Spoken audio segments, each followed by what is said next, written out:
Участники и зрители в ожидании торжественной части автопробега собрались у мемориального комплекса «Вечная слава». Место старта выбрано знаковое. Именно здесь в годы Великой Отечественной располагался городской военкомат. Тысячи уроженцев Коми отсюда отправлялись на фронт. Автопробег патриотический в полном смысле. Участвуют в нем исключительно машины отечественного производства. По пути следования к нему присоединяются также мото-, вело- и конные группы. Есть и боевая техника. Она вызывает неподдельный интерес у юных зрителей.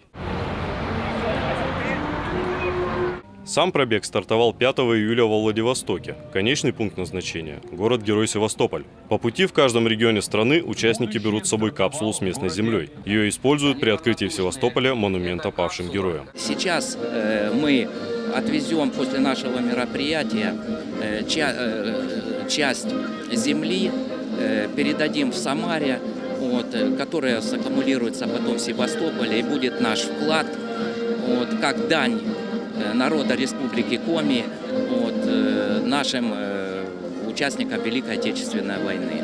На торжественном открытии, помимо представителей власти и сотрудников Республиканского военкомата, выступил и участник Великой Отечественной войны Василий Иванович Стрекалов. За вклад в дело обороны и многолетнее сотрудничество в сфере военно-патриотического воспитания его наградили медалью «90 лет ДОСААФ». Стрекалову выпала и честь передать капсулу с коми-землей юнармейцам, а уже от них она попала участникам пробега. Завершился митинг возложением цветов.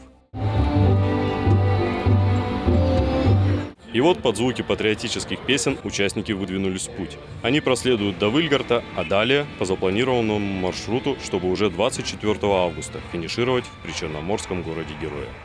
Сергей Туркин, Иван Богомолов, телеканал Юрган, Сыктывкар.